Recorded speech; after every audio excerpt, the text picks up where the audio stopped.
Hello everyone, welcome to SSC scholars. Guys, air force XY group के लिए हम practice sets कर रहे हैं और आज हम करने वाले हैं प्रैक्टिस सेट नंबर 2।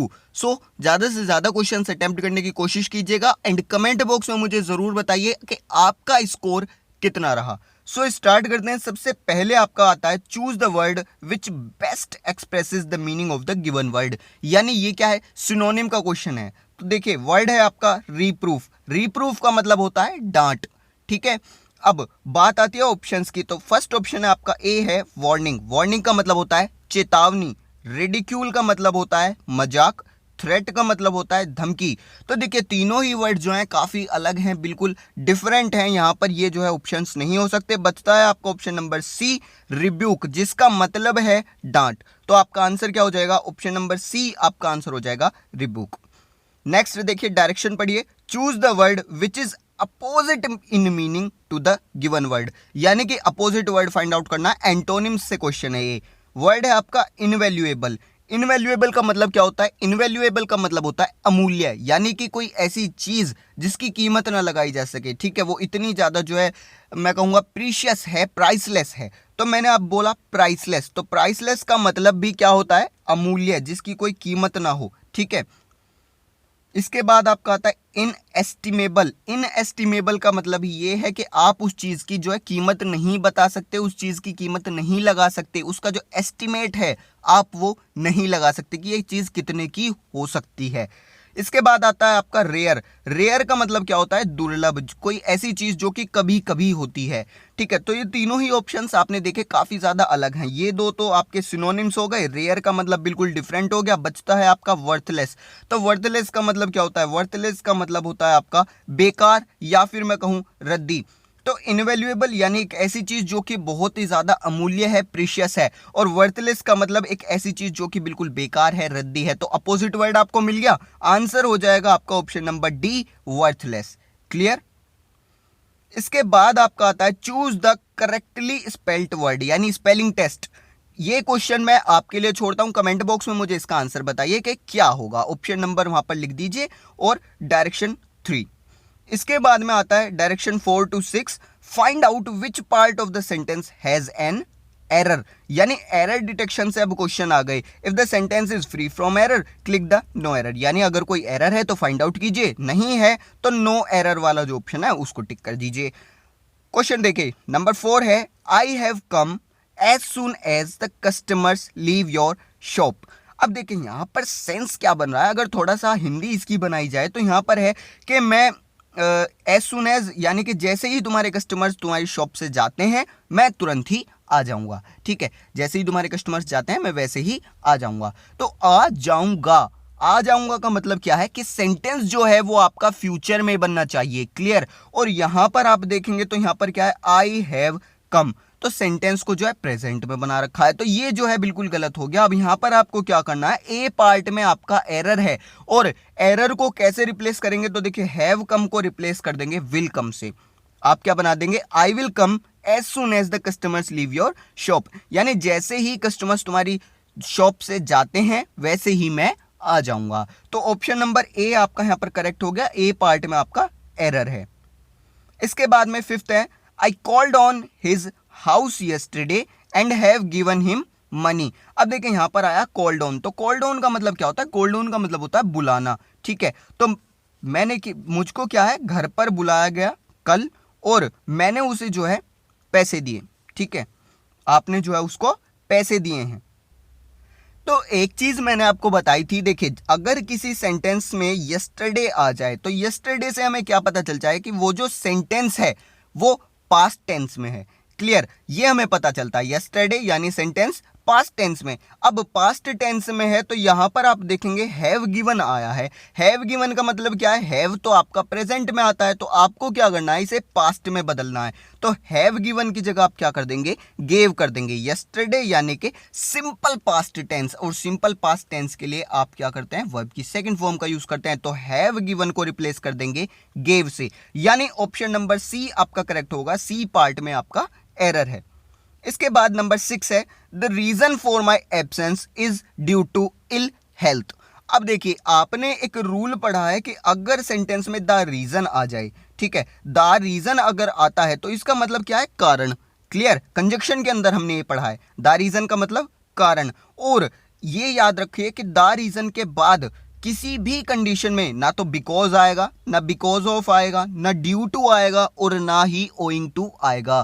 क्योंकि देखिए because, because of, due to, owing to, इनका मतलब क्या है, कारण। और द रीजन आपने जो लिखा इसका मतलब भी कारण। तो दो दो बार आप यूज क्यों कर रहे हैं, ये सेंटेंस जो है गलत हो जाएगा। तो आप अगर द रीजन का यूज कर रहे हैं तो यहां पर ड्यू टू वगैरह जो है नहीं आएंगे, यानी सी पार्ट में आपका एरर हो गया, ऑप्शन नंबर सी आपका यहां पर करेक्ट हो गया।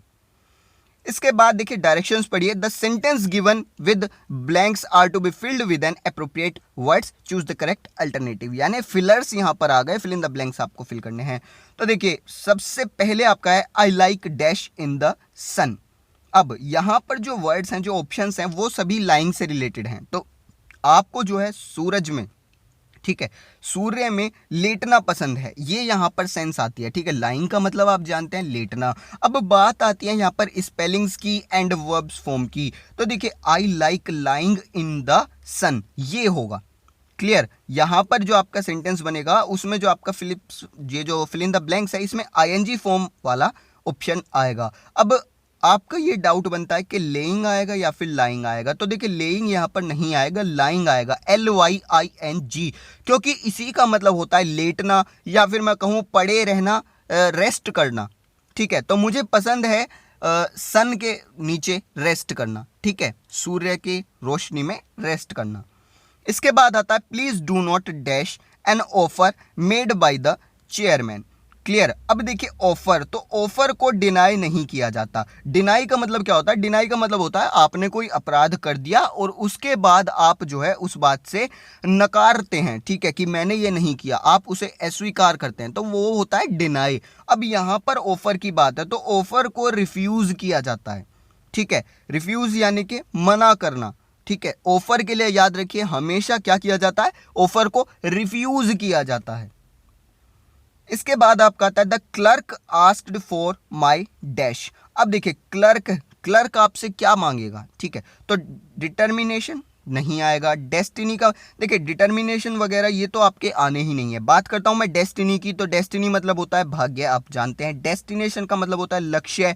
तो आपसे जो है क्लर्क ना तो भाग्य मांगेगा, ना आपसे आपका लक्ष्य मांगेगा, बचता है डेसिग्नेशन। डेसिग्नेशन का मतलब है पद, यानी कि आपकी जो पोस्ट है। तो बेसिकली यही होता है, आप जब किसी जॉब के ऊपर अप्लाई करते हैं, जॉब आप करते हैं, तो वहां पर क्या होता है, क्लर्क आपसे डेसिग्नेशन लेटर मांगता है, यानी कि आपको जो पद उन्होंने सौंप रखा है, जो पोस्ट आपको दे रखी है, अब ये चाहते हैं कि आप उन्हें वापस कर दो, यानी कि आपकी जो जॉब है वो गई। तो यहां पर आपका ऑप्शन नंबर डी करेक्ट हो जाएगा, डेसिग्नेशन। इसके बाद डायरेक्शंस पढ़िए। Choose the alternative which best expresses the meaning of idiom और फ्रेज, यानी इडियम्स एंड फ्रेजेस आ गए। तो सबसे पहले देखिए evening of life. Evening of life, देखिए इवनिंग का मतलब आप जानते हैं शाम, और लाइफ यानी जिंदगी, तो जिंदगी की शाम।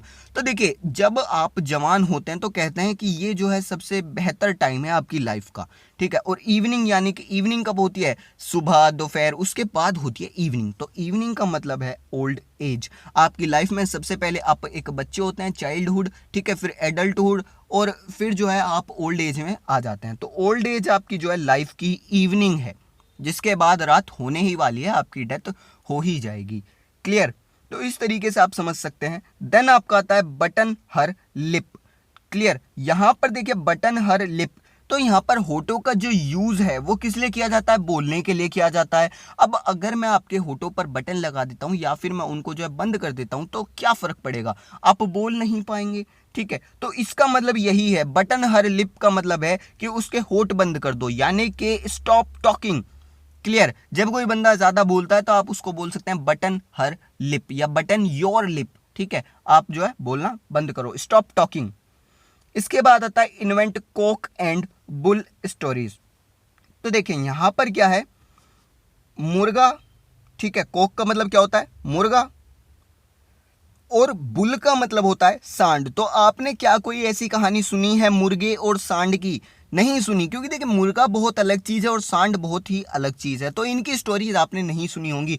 अब इनकी स्टोरीज बनाना यानी कि एक बेतुकी बात करना, या फिर मैं कहूँ एक ऐसी बात करना जो कि संभव नहीं है, यानी कि एब्सर्ड एंड अनलाइकली स्टोरीज, ऐसी कहानी बनाना जो कि बेतुकी है या फिर जिनके एग्जिस्ट होने की संभावना ही नहीं है। क्लियर, ये आपको पता चल गया। इसके बाद में आता है देखिए choose the one which can be substituted for the given words, one word substitution से क्वेश्चंस हैं। 13 नंबर है act of making things like new again, यानी कि चीज़ों को पहले की तरह नया करना, तो वो क्या कहलाएगा आपका रिनोवेट कहलाएगा। आप काफ़ी बार बोलते हैं कि घर को रिनोवेट कर रहे हैं या रिनोवेशन का काम चल रहा है, तो मतलब क्या है कि आप जो है अपने घर को बिल्कुल नया जैसा बना रहे हैं, उस पर जो है पेंट वगैरह करवा कर और जो है आपको करवाना है उसको कराकर आप रिनोवेट कर रहे हैं।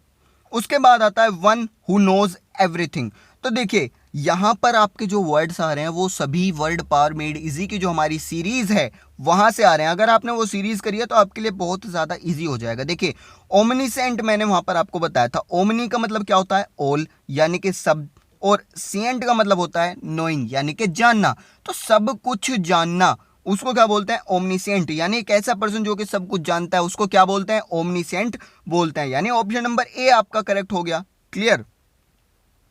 इसके बाद आता है एनी मोरबिड ड्रीड ऑफ वाटर, यानी कि पानी से आपको जो है डर लगता है, तो ये भी मैंने आपको कराया है। देखिए हाइड्रो का मतलब पानी, फोबिया का मतलब डर, तो पानी से डर और वही चीज यहां पर पूछी जा रही है, तो इसका आंसर क्या हो जाएगा बी ऑप्शन हो जाएगा हाइड्रोफोबिया। देखिए अगर आपने वोकैबुलरी की सीरीज नहीं देखी अभी तक तो जाकर देखिए, वहां पर हमने जो है काफी सारे चैप्टर्स वहां पर कवर किए हैं वर्ड पावर मेड इजी से, और काफी अच्छी जो है वो सीरीज है, आपको काफी ज्यादा हेल्प मिलने वाली है, आप देख सकते हैं। इसके बाद देखिए डायरेक्शन पढ़िए, 4 alternatives are given to the underlined part which will improve the sentence, choose the correct alternative, यानी कि ये बेसिकली क्या है सेंटेंस इंप्रूवमेंट। ठीक है, अंडरलाइंड पार्ट को जो है आपको इंप्रूव करना है। You have come here with the intention in insulting me, तो आपको इसके लिए ऑप्शन चूज करना है इन इंसल्टिंग मी। अब देखिए एक चीज देखिए, जो आपका ये इंटेंशन है तो इंटेंशन के साथ में या तो आपका होना चाहिए था इंटेंशन ऑफ इंसल्टिंग मी, या फिर ये होता इंटेंशन टू डू इंसल्ट। ठीक है, तो यहां पर आपका इन इंसल्टिंग मी जो है गलत हो जाएगा, तो आपका ऑप्शन नंबर बी जो है यहां पर करेक्ट हो जाएगा, intention of insulting me. Clear.